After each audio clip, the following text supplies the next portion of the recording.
Bom dia, pessoal. Tudo bem com vocês?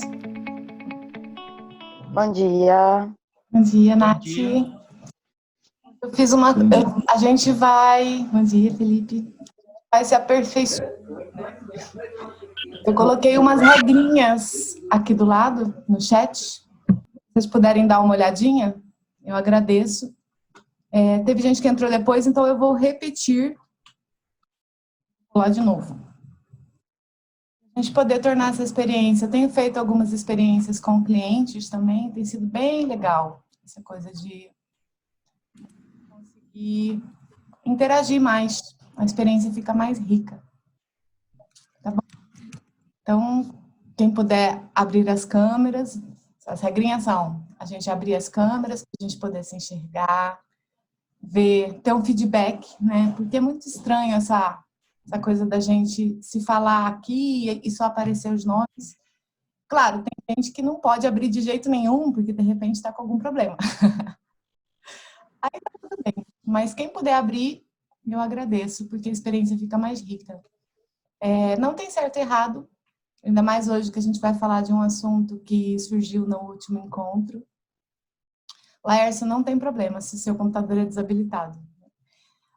Mas se você quiser falar, por favor, é só abrir o microfone ou mandar aqui do lado que a gente está monitorando, tá bom? Quem quiser falar, levanta a mão, a gente só vai manter os microfones desligados e pode ser que algum barulho esteja acontecendo aí, eu vá desligando os microfones, caso eu perceba que tem algum barulho que está não a pessoa interagindo e tal. E eu queria falar uma coisa hoje muito legal, assim, né? A Cíntia, o Henry, que a gente teve uma mega conversa esses dias, o Felipe, e fora as pessoas que trabalham comigo, né? A Nath, a Lê, a Gabi, enfim. Tem algumas pessoas assim que eu não conheço pessoalmente e que é muito legal, né? A Cíntia, por exemplo, já tem uma vontade, o Felipe já tem vontade de encontrar e dar um abraço, assim. Vocês sentem isso? É uma coisa maluca, né? Parece que a gente vai se conhecendo, assim, estar aqui junto. No dia eu fui fazer uma reunião com ele, a gente ficou só 2h30, né, Henry? Foi longa, bom dia, gente. Foi longa a conversa, viu? Foi longa a conversa. Longa. E a gente vai... Foi muito produtivo. Foi super produtivo. Várias ideias, né, Henry? Inclusive, eu fiz um vídeo em sua homenagem. Não sei se você viu. Ah!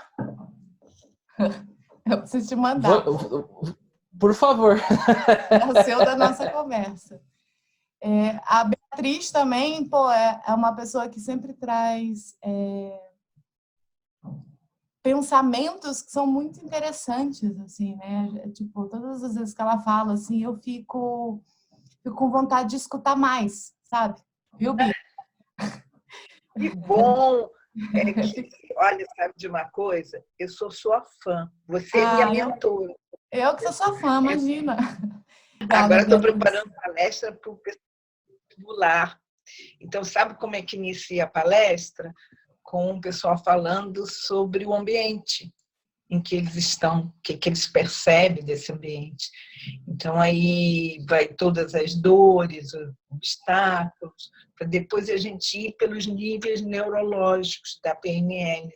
Muito legal. E que tem a ver... Sensacional. Tem tudo a ver com o tema que a gente vai falar hoje, né? Eu queria saber de vocês, quem aqui já participou de algum Zoom de dividir sala? Levanta a mão, assim. Já? Juliana, Felipe, Alê. Henry, nunca participou? Não? Não.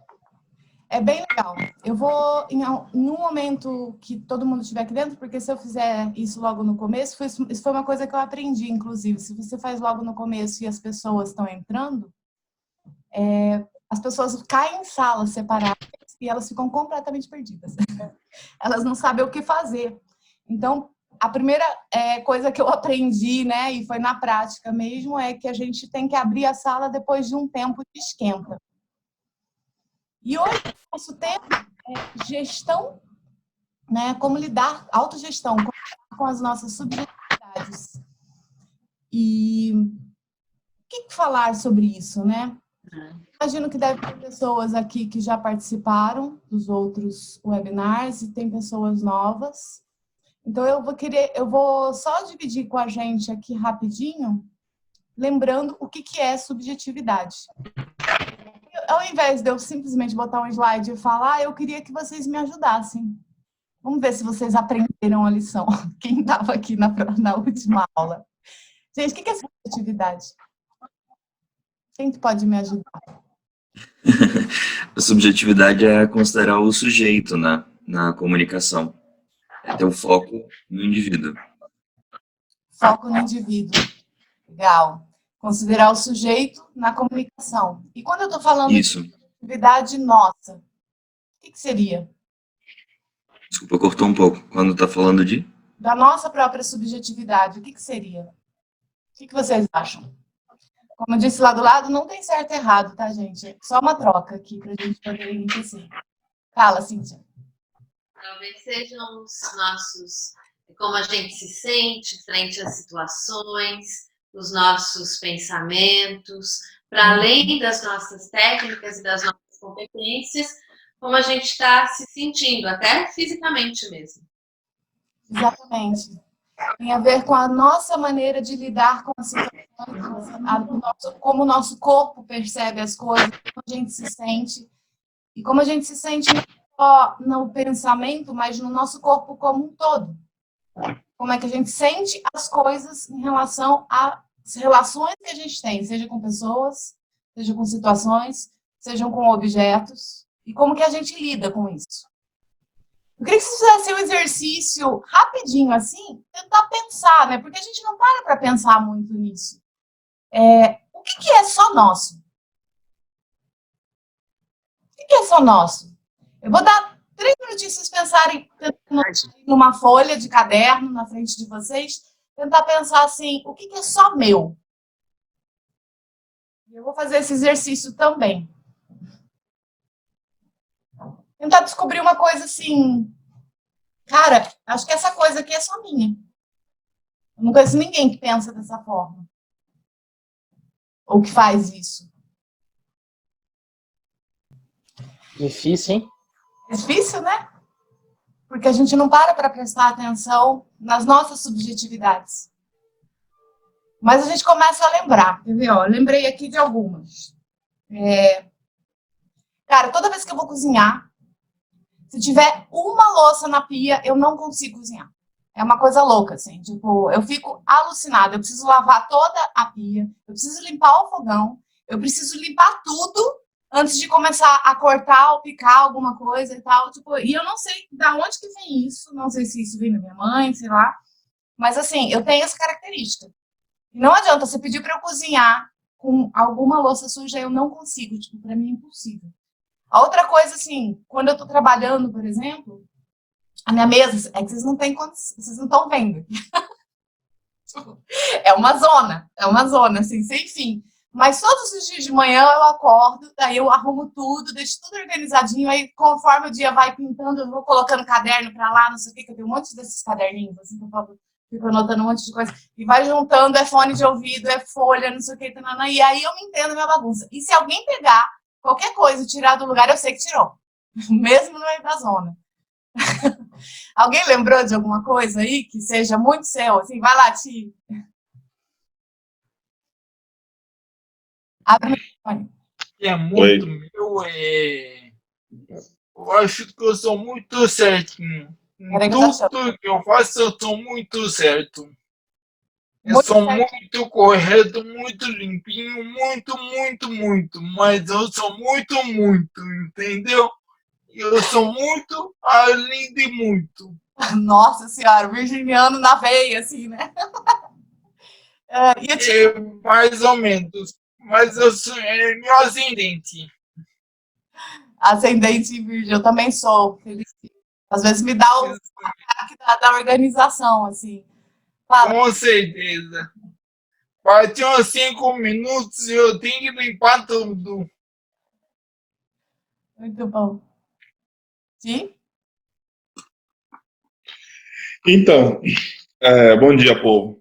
A minha subjetividade, é uma coisa que eu acho que só eu faço, não sei se é comum todo mundo fazer isso. Eu adoro assistir filme. Adoro. Gosto de ver filme à noite. Só que antes de assistir um filme, geralmente, dá umas 7, 8 horas da noite, eu vou dormir, fico dormindo umas 3, 4 horas, e aí acordo e fico vendo filme até 2, 3 horas da manhã. Isso, tipo, sexta, sábado e domingo, é de lei. E pra mim, não sei se é uma coisa comum, se eu não vou dormir e me arrisco a assistir um filme sem dar essa cochiladinha básica, é certo que no meio do filme eu vou perder o filme inteiro. Já tentei várias vezes ir pro cinema, depois de sair do serviço. Geralmente, metade do filme é um borrão pra mim. Ó, Ti, você tá bem, viu? Porque eu, na verdade, durmo nos primeiros créditos iniciais, assim, sabe? Eu tinha um namorado que falava assim, meu Deus do céu, cara, tipo, não dá pra assistir. Aí ele descobriu uma coisa sobre mim, assim, que era assim, ele nem discutia que filme que a gente ia assistir. Ele falava assim, assiste aí o filme que você quer, porque daí eu escolhia, aí botava o filme, eu dormia e ele trocava de filme, entendeu? Esperto ele. Vai lá, Cíntia. Eu tenho várias subjetividades únicas, eu acho. Eu tenho um jeito de respirar porque quando eu era pequena eu tinha bronquite e tal, então eu tenho um jeito de respirar muito único e assim, eu fico normal, de repente eu dou uma inspirada muito mais forte, todas as pessoas olham assim, mas não é que nada está acontecendo, é que de repente vem aquilo, e eu também tenho uma cara muito óbvia, assim, quando eu não estou gostando de alguma coisa, sem querer eu faço aquela cara óbvia, assim, que todo mundo percebe que eu não estou gostando, e aí, às vezes, cai super mal. Como é que é a cara óbvia, assim? Eu nem sei fazer, porque eu estou gostando, né? É uma cara espontânea, assim, e aí fica todo mundo me cutucando, você está fazendo aquela cara. Tipo, tô detestando esse negócio aqui. Eu acho que são é muito legal quando a gente descobre as nossas próprias subjetividades, né? Porque a gente aprende a lidar melhor com elas. A gente consegue avisar as pessoas, inclusive, que você tem aquela característica e aí pode falar, Cíntia. Lembrei de mais uma que é terrível e que me causa muito embaraço, porque assim, quando eu tô conversando com alguém que tem um sotaque, eu começo a falar igual a pessoa, e é muito chato, porque a pessoa rápido percebe e ela pode achar que eu tô imitando ela, mas não é. E eu fico tentando, assim, me segurar e não falar sotaque sulista, sotaque do Nordeste, carioca, é muito desagradável. E, sem querer, eu embarco e começo a falar igual a pessoa. Não segura que isso não é característica só sua, Cíntia. Eu faço a mesma coisa. Ontem eu tava falando com um cara, tanto que eu fico um pouco ainda com o sotaque da pessoa quando eu falo, depois que eu converso com ela, eu acabo ficando. Tô com o sotaque do cara do sul, como eu tive conversar ontem com o pessoal do sul. É o tempo todo falando desse jeito. Aí depois que eu me pego falando desse jeito, aí eu falo, não, peraí. Não é assim. Tá errado. Aí eu volto a entrar no eixo normal quando você vai conversar com outra pessoa. E você também falou de subjetividade a respeito de você está fazendo alguma coisa que você não gosta, né? Eu sou mais ou menos assim, só que eu sou assim muito. Não é pouco, não é muito. Então eu sou daquele cara que... não, na cara não. É na cara, é no dia, no bom dia. Trago mesmo, assim. Ó. Às vezes não gosto nem de falar com a pessoa, sabe? Se eu falar, não quero falar com você, velho. Já acabar logo o que você me passou aqui, que eu sei que não deveria fazer. Eu vou fazer logo só pra tirar esse negócio de mão logo, Chico, com você e tal. Pronto, tchau. Pronto, acabou, tchau. Isso nessa parte eu acho um pouco ruim. Pra mim, em si. Porque você traz pro seu dia, sabe? Pelo menos no meu caso aqui, eu acabo trazendo pro meu dia meu dia fica ruim em função da subjetividade que eu mesmo apliquei pra mim, assim, né? O cara lá tá tipo, pouco se lasca, você tá achando bom, você tá achando ruim, tem que trabalhar pra mim, vai lá e faz o que eu tô mandando e fica quieto. É que nem aquela coisa de você ficar dentro do carro gritando pro outro, sendo que a outra pessoa nem sabe, né? que está acontecendo Exatamente. dentro da gente. A Beatriz, pode falar, Beatriz. É o seguinte, para mim, o diferente é a realidade. É o que eu estou colocando sempre em mim, como eu lido com pessoas, que a minha realidade é totalmente diferente da de vocês, como a de vocês é diferente da minha. Então, eu preciso ter bem ciente isso para facilitar a comunicação. E aí, eu consigo também perceber mais a realidade do outro. Que se eu fico com essa chave bem no meu consciente, eu consigo conversar melhor. Porque já que eu falo muito, eu passo direto. Então, essa coisa da realidade, nós temos diferentes realidades, ninguém tem a realidade total, né? A intuição traz um pouco mais, você amplia a sua consciência, você expande a consciência quando você está com a intuição, através do ambiente em que você está, ou que você deve fazer. Mas, assim, é algo que, para mim, é muito importante isso, essa questão da subjetividade em relação à realidade. Queria puxar o gancho do que a Beatriz falou, sobre essa coisa da realidade, intuição ou percepção, né? Quando a gente olha para a realidade, muitas vezes a gente percebe coisas que a gente acredita que sejam realidade absoluta, certo? Uhum. Eu queria que vocês, pode ser no chat aqui, não precisa falar, só se alguém quiser falar, mas me escreve rapidinho aqui, o que vocês acham que é realidade? Escreve rapidinho, assim, tipo, aqui no chat. Pode ser expressado ao invés de escrito, Ju? Pode ser, Juliana. Eu acho que quando a gente encontra pontos incomuns nas nossas percepções, isso nos aproxima de algo que pode ser a realidade. Uma realidade percebida junto, não a minha ou a sua, mas a nossa. Quando a gente descreve um fato ao invés de interpretá-lo, isso também pode ser algo entendido como realidade. Legal. Então, são fatos sem interpretação, pontos em comum, é hoje o que está acontecendo. Estou lendo o que o pessoal está escrevendo, tá? É o que estamos vivendo hoje, agora. Tá. Realidade seria, por exemplo, quando eu pego essa colher. Ela é realidade? Sim. Sim. Ela é concreta? Certo? Ela é concreta, ela é feita de metal, independente do que eu penso sobre essa realidade, ela é feita de metal. Ela tem uma medida exata, que se eu medir aqui com uma régua, tudo, ela vai ter uma medida independente do que eu acho dela. Ela tem 2 bolinhas de metal aqui, ela é feita de cabo de madeira, ou seja, exatamente, a realidade é que tudo muda, nada é permanente. A Cíntia escreveu isso. Bem filosófico, né? Mas se eu trouxer para o concreto, a realidade é palpável. Ela é um fato. Ela é algo que eu não consigo mudar, na verdade. Não com a minha percepção. Agora, se eu trouxer percepção, eu queria que vocês agora escrevam o que vocês acham que é percepção. Vou dar um minutinho aí. Vou pegar uma água.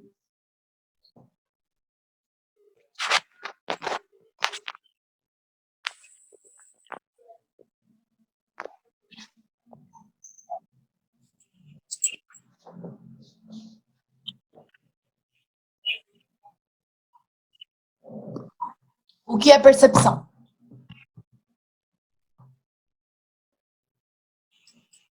É a minha interpretação da realidade, é como dou sentido a essa realidade conforme a minha história. Isso mesmo. É o que você está vendo. É o que você está vendo baseado em quê? Né? Nas nossas características, nas nossas experiências, é a forma de se observar o meio com os nossos sensoriais, é o que achamos e sentimos de algo, de uma situação. É baseado na minha opinião, né? A percepção é o que eu sinto, é o que eu vejo. Então, percebam uma questão seguinte. Se essa colher é uma realidade, a percepção é como eu vou perceber essa realidade.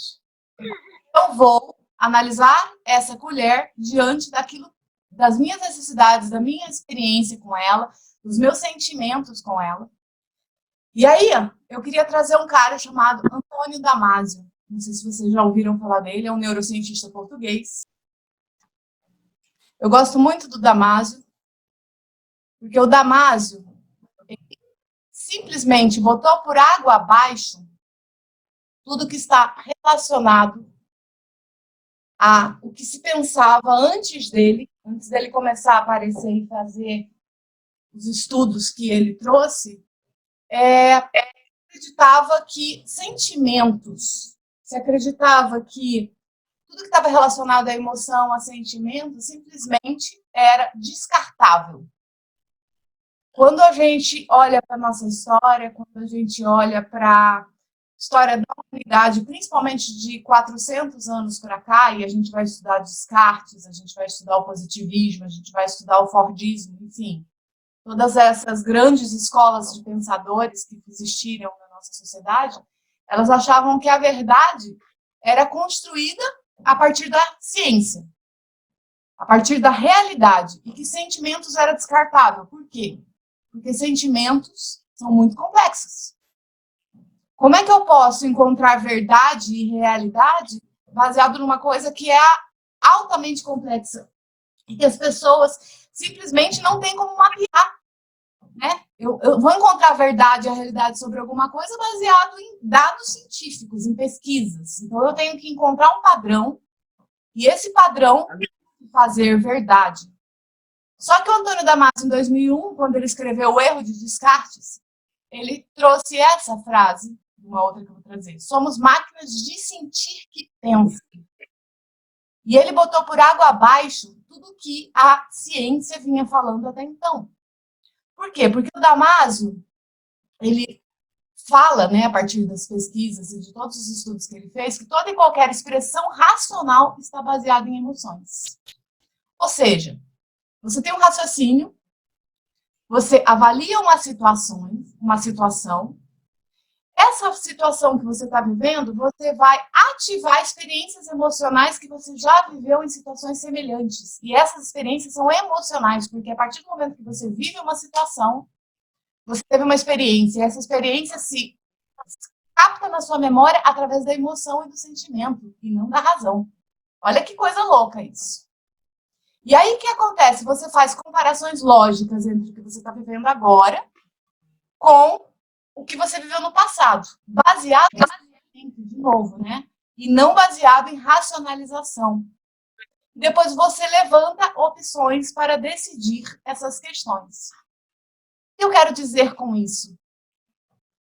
Que a realidade, se a gente for parar para pensar, a realidade nada mais é do que percepções que a gente tem em relação às coisas, baseado no quê? Nos nossos sentimentos.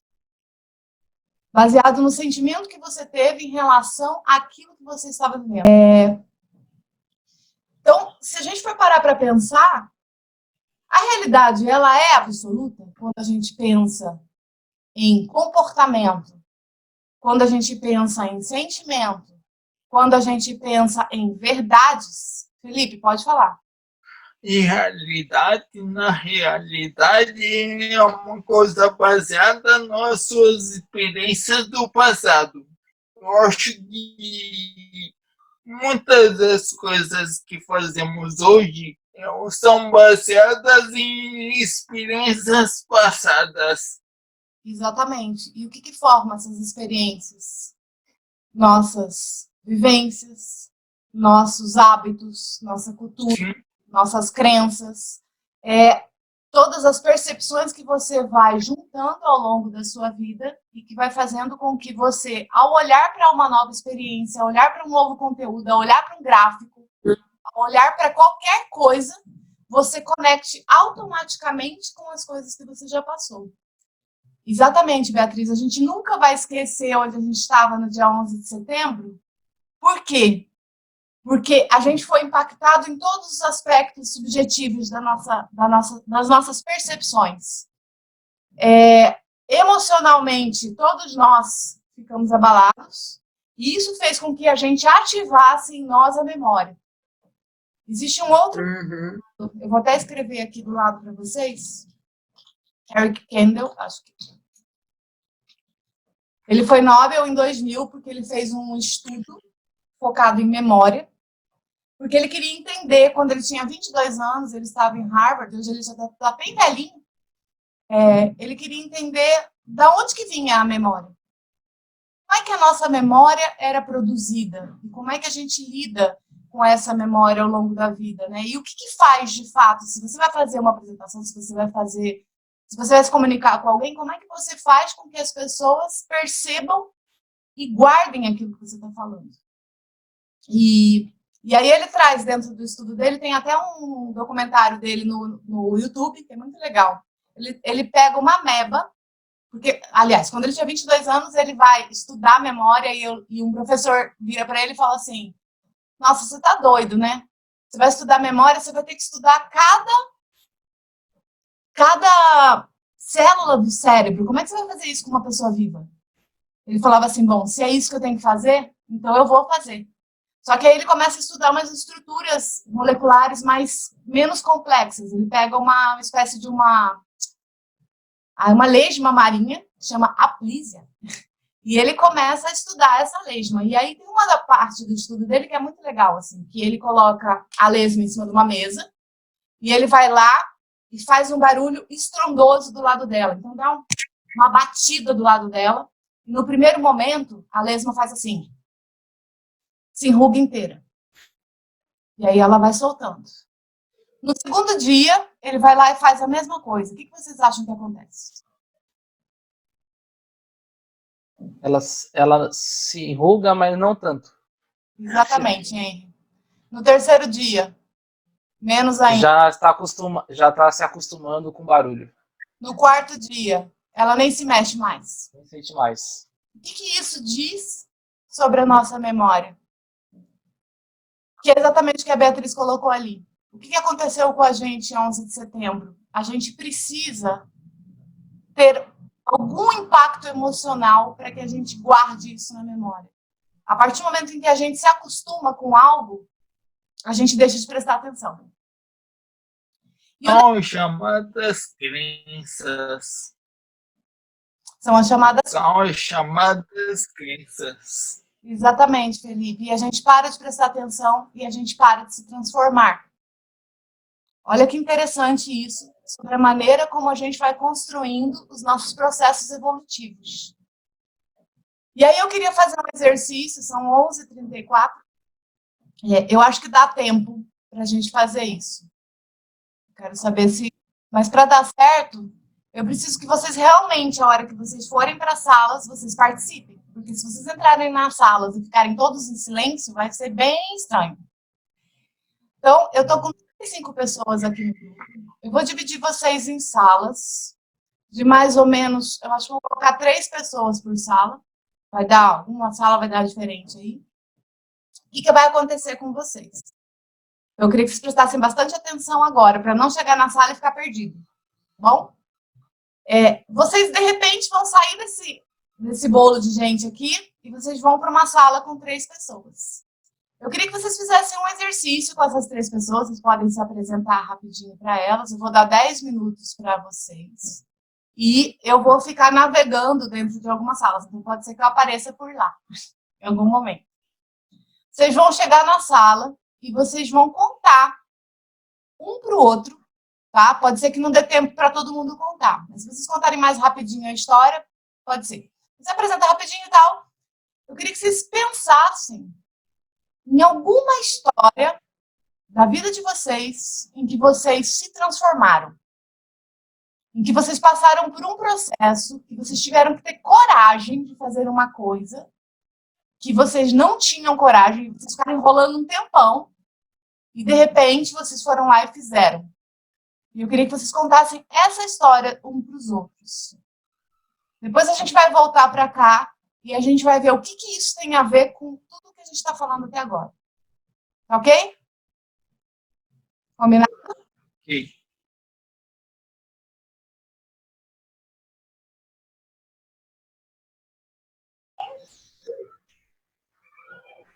papo legal, mas precisou acabar, é evidente, né? Não é, Lúcia? Dá vontade de ficar. Eu tentei terminar a história, gente. Desculpa.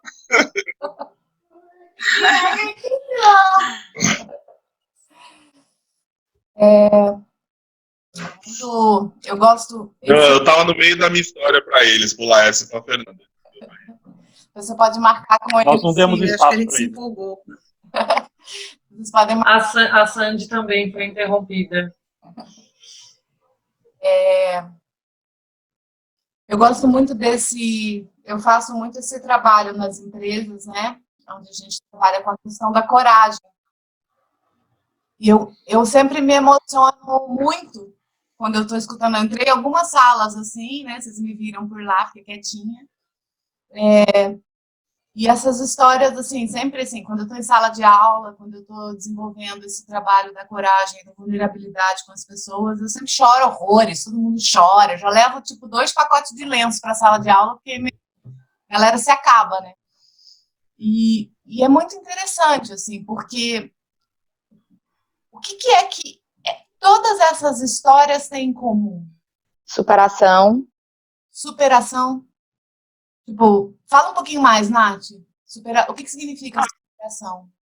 Tanto a minha história quanto a do Henry, né, que foi minha dupla aqui de conversa, eu acho que contou um pouco de algo que a gente queria muito, queria ter coragem de fazer e tinha medo.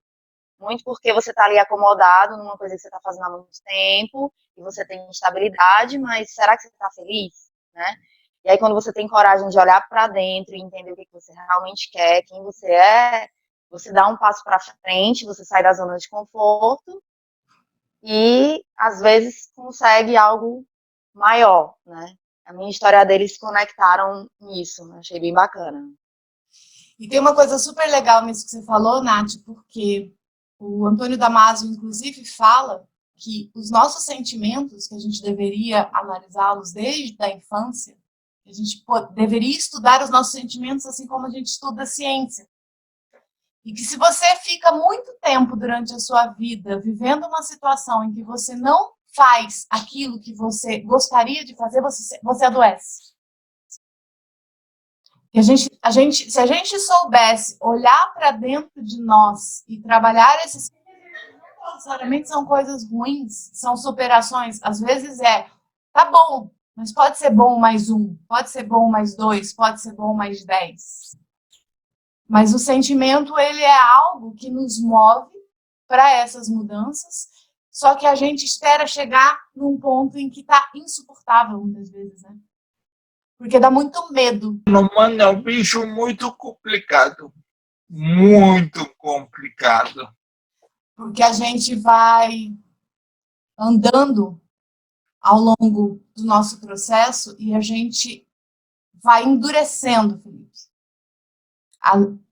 Ao invés da gente se abrir, da gente se tornar curioso e da gente ir trabalhando a nossa subjetividade para que a gente se perceba mais ao longo da nossa vida, a gente vai se fechando, a gente vai ficando duro.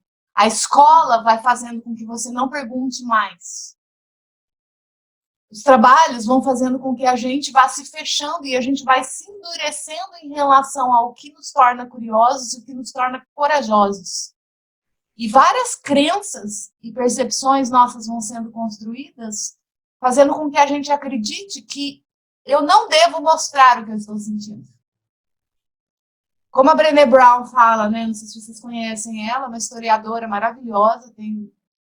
No Netflix tem, inclusive, uma palestra dela, que eu gosto muito, eu estou lendo vários livros dela. A Brené Brown fala que a gente escondeu os nossos sentimentos para a gente parecer inteligente. Olha isso. A gente escondeu os nossos sentimentos para parecer inteligente. E várias das crenças que a gente vai construindo ao longo da nossa vida e que vai nos endurecendo foram criadas não por nós, mas pelas gerações anteriores. Por exemplo, quem dos meninos aqui já escutou quando era criança, homem não chora? Levanta a mão. Praticamente todos os meninos, né? Escutaram isso. Quem já escutou, engole o choro, senão vou fazer você chorar de verdade. Opa. Sem dúvida. Quem já escutou? Mulher tem que ser bonita, magra, inteligente.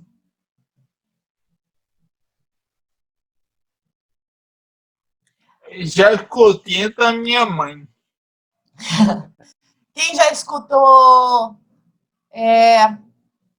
A gente tem que ser forte. A gente não pode demonstrar vulnerabilidade, porque vulnerabilidade é fraqueza. Sem dúvida nenhuma. Agora, olha só que interessante, né? É quando justamente nas histórias de coragem que vocês contaram, vocês se tornaram vulneráveis? De maneira alguma. Quando vocês tiveram de enfrentar a situação, vocês estavam vulneráveis? Não. Estava um pouco, mas eu aprendi a não chorar por leite derramado. É justamente desse sentido de vulnerável, eu acho que assim, você se torna vulnerável de alguma forma. Mas é o que eu estava comentando com a Natália, eu acho que a pior vulnerabilidade é você ser pego de calça curta, vamos dizer assim, e você ter que se adaptar vamos dizer assim, a uma realidade ou uma ação que aconteceu e você não estava esperando com aquilo, por exemplo, que foi um exemplo da minha pessoa, da minha experiência, que é com relação à mudança de carreira. Foi o que eu estava comentando com a Natália. Minha mudança de carreira, eu fiquei 9 anos dentro da carreira de TI e de chegar no auge de ficar muito, muito, muito estressado por estar num lugar que eu não queria. Foi aí que eu criei a coragem mesmo, numa das férias que eu tive com a minha esposa, e olhando cultura, o lugar que eu fui para Cuba, foi lá que eu decidi. Eu falei, não, eu quero sair dessa vida e eu não quero ficar mais vulnerável nesse sentido de se alguém for me mandar embora e eu vou ter que me adaptar porque o cara me mandou embora. Não, eu prefiro eu ter a prerrogativa de que se eu quiser sair do lugar, eu saio. Então, essa vulnerabilidade, quando eu acho que você sempre tem ela, independente se você decide ou não. Eu acho que o fato de você decidir que você tem que fazer algum tipo de mudança na sua vida, você está preparado para trabalhar naquela vulnerabilidade que apareceu. Ou você procurar, de alguma forma, se adaptar, ajustar e não ter mais aquele problema com aquela vulnerabilidade. Literalmente você estar preparado para o que está vindo. Eu acho que são duas coisas distintas. É um negócio assim, a partir do momento que você toma uma decisão e você vai com a consciência de que se eu tiver um problema, eu estou preparado para poder resolver aquilo. O que eu vejo do medo, geralmente, é que é se preparado para tratar das vulnerabilidades do pessoal.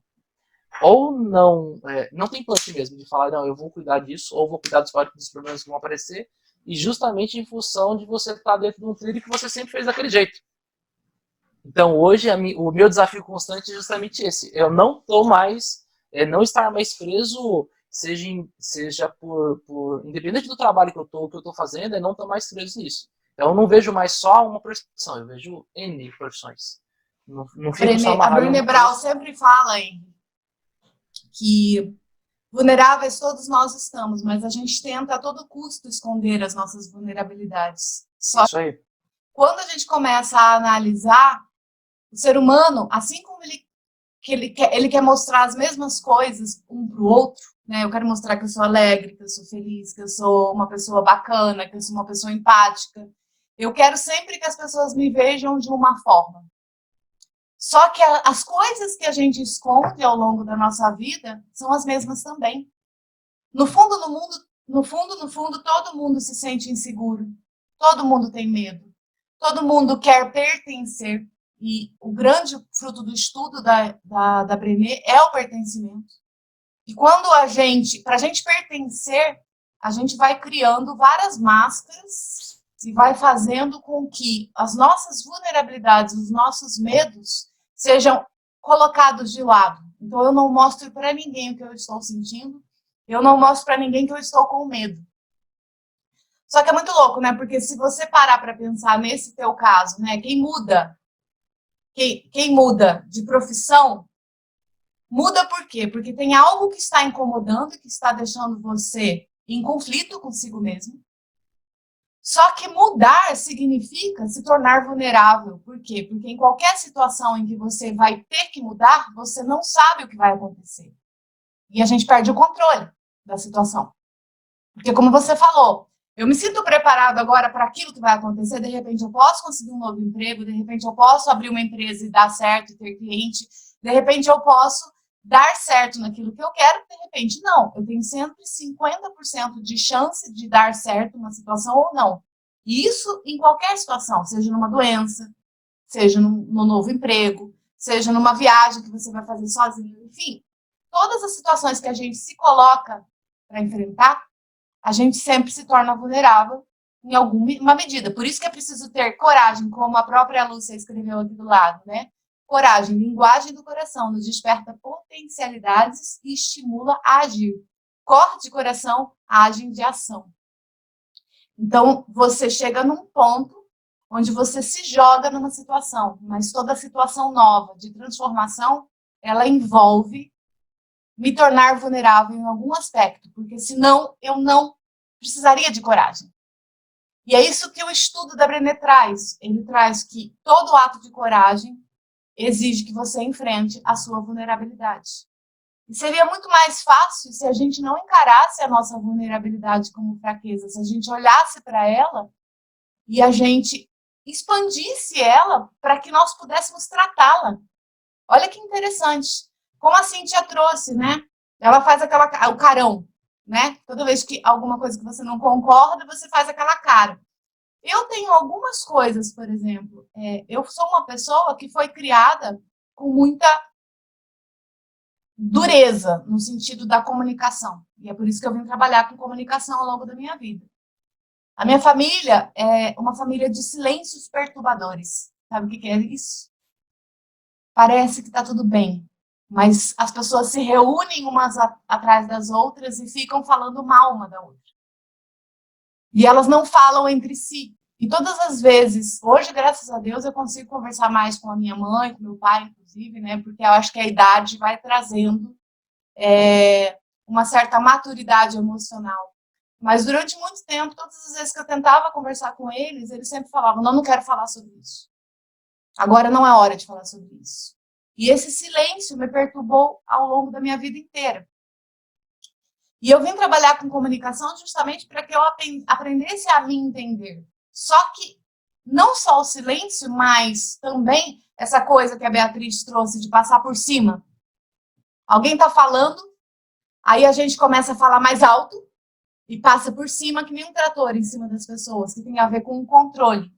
Os italianos trazem muito isso, né? A coisa do controle, né? Tipo, e eu tenho uma parte bem forte italiana dentro de mim, que a coisa não é que seja ruim, às vezes a gente grita e as pessoas entendem aquilo como se fosse uma coisa ruim. Mas é assim, né? Tipo, você tá na rua, fulano, vem aqui. É normal, não é briga. Não são subjetividades que a gente vai carregando ao longo da nossa vida. Só que isso gerava muita confusão na minha cabeça. Muita confusão com as outras pessoas. Por quê? Porque comunicação não é o que eu falo, mas sim o que o outro percebe. E o que a gente está falando aqui, né? Eu vou meio que fechando um pouco de tudo que a gente falou. A gente falou de realidade, a gente falou de percepção. E eu estou fechando aqui com vocês, é que não adianta eu achar que aquilo que está na minha cabeça e o que eu penso em relação a uma situação é real. Porque não é. Porque sempre a minha percepção em relação às coisas e as pessoas vão ter outras percepções. E as nossas percepções são criadas em função das nossas experiências. Então, olha quão complexo é. Por isso que durante mais de 400 anos, todos os pensadores tentaram tirar a questão subjetiva. Por quê? Porque essa complexidade é impossível de se padronizar. Mas é muito importante a gente lidar com as nossas subjetividades para que a gente se entenda melhor e a gente consiga criar combinados com as pessoas. E eu queria fechar o nosso encontro trazendo uma história do Marshall Rosenberg. Eu também não sei se vocês... Hoje eu trouxe alguns nomes, né? Antônio Damasio, que é um neurocientista português. Eu trouxe a Brené Brown, que é uma historiadora que estuda vulnerabilidade e coragem. São autores muito legais para vocês estudarem. E, por último, eu vou trazer o Marshall Rosenberg, que é o criador da comunicação não violenta. O Marshall, ele tem uma história muito legal no livro dele, de uma senhora, aliás, não é nem no livro dele, é numa palestra que ele tem na internet. Uma senhora que ela chega para fazer um curso de comunicação não violenta, e ela chega lá e ela cata o Marshall no final do curso e vira para ele e fala assim: eu não aguento mais, porque você está falando aqui que as pessoas têm que falar aquilo que pensam, têm que estabelecer limites e tudo mais, e eu estou há 25 anos cozinhando para o meu marido, cozinhando para os meus filhos, e é um inferno, porque eu não aguento mais cozinhar. Aí o Marshall olha para ela e fala assim: mas por que a senhora cozinha se a senhora odeia cozinhar? Aí ela fala: ué, porque se eu não cozinhar, ninguém come. E ele fala assim: mas se faz bem para você não cozinhar, então você deveria não cozinhar. Aí ela: mas vai virar um caos, a minha família vai virar um caos, imagina que eu vou ter como não cozinhar dentro de casa. Aí ele falou assim: bom, ter autoempatia, né? Olhar para si, olhar para as suas questões, significa que você tem que ver o que é bom para você.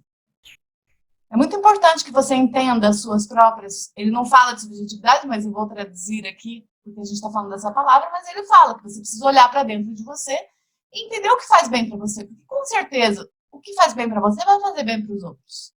Isso é ter autoempatia. E aí ela vai para casa com aquilo pensando. Uma semana depois, o que acontece? Aparece um senhor e um rapaz na palestra. Chegam no final da palestra e olha para ele. O senhor que é o Marshall Rosenberg, né? Ele fala assim: sou eu mesmo.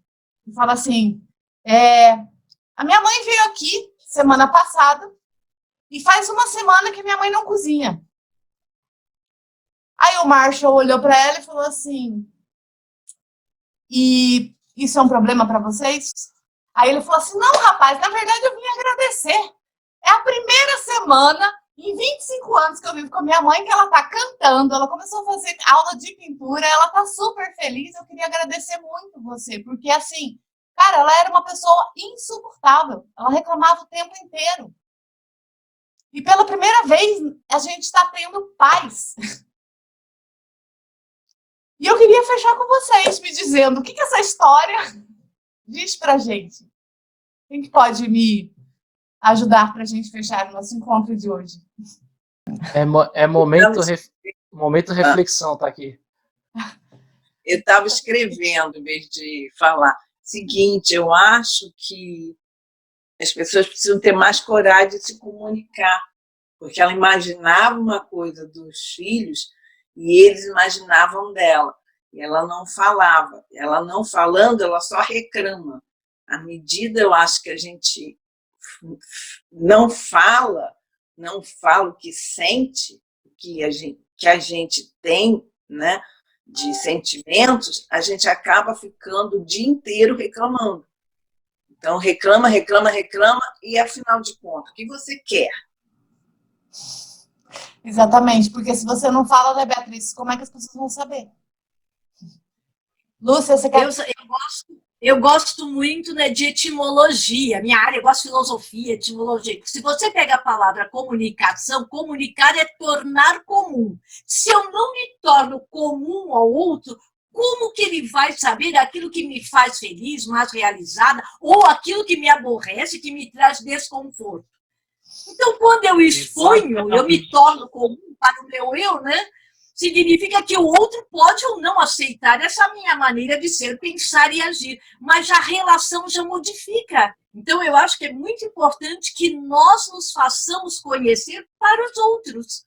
Concordem ou não, mas acho que vem o respeito, isso é bacana, né? Mas nos fazer conhecer, eu acho que é o grande princípio do tornar comum, da palavra comunicar. O que eu comunico? Eu me comunico com os outros. Então, é por aí. Exatamente. Comunicar, tornar comum. Alguém comentou aqui que realidade significa algo que várias pessoas pensam sobre. Como é que eu vou tornar uma coisa real para as outras pessoas? Eu preciso falar sobre ela. Só que para eu falar sobre ela, eu preciso primeiro entender o que está acontecendo dentro de mim. E não tem como eu entender o que está acontecendo dentro de mim se eu não olhar para os meus sentimentos, porque são os meus sentimentos que dizem o que acontece dentro de mim. Olha que interessante, é uma coisa que uma depende da outra, né? Quando a gente vai falar. Alguém... Queria falar uma coisa. Fala, Cíntia. Posso falar? Pode? Além do sentimento dessa senhora, da sua ótima história aí do Marshall, tem também as crenças, né? Porque ela não tinha nem... não era uma possibilidade para ela, porque as crenças todas seguravam ela naquele outro lugar, né? A programação da infância e tudo mais. Estava pensando aqui naquela história que eu já li a respeito, de que quando as caravelas que vieram de Portugal chegaram da Espanha e de Portugal, chegaram nas Américas, eu não sei se é aqui no Brasil ou na América do Norte, que elas não foram avistadas, apesar de elas estarem muito pertinho, né? E que os nativos daquele lugar só perceberam que tinha alguma coisa chegando ali pelo mar, porque eles viram a mudança do movimento no mar. E aí eles pegaram as canções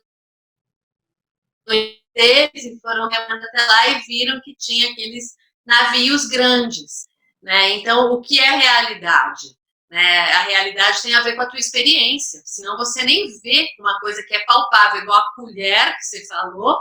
Para alguns povos isso pode não existir, Joyce. Só existe então, em função da minha experiência.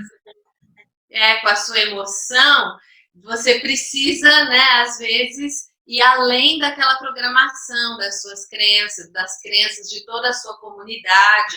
É forte isso. É muito forte. E a gente está o tempo todo tendo que repensar tudo. Tentando entender o que é nosso, o que foi criado por alguém. Quando disseram para mim, homem não chora, eu acreditei nisso. E eu acreditei que a vida inteira eu não poderia chorar, porque isso era inconcebível. Eu queria que vocês saíssem hoje aqui com esse pensamento. O que de fato é meu? O que de fato eu preciso me conhecer? O que de fato eu preciso passar para o outro? Expressar para o outro para que o outro entenda isso e ele aceite ou não, mas são as minhas limitações, são as minhas subjetividades. Eu queria que vocês pensassem nisso e refletissem. Se eu quero fazer uma autogestão da minha subjetividade, eu preciso conhecê-la. Eu preciso conhecer o que é meu. Para que eu possa, assim, levar para o outro. Agora, para eu conhecer o que é meu de verdade, eu preciso ultrapassar as crenças. E isso vai fazer uma diferença enorme na vida de todos nós. Tá bom, gente? Muitíssimo obrigada pelo dia de hoje. Gratidão.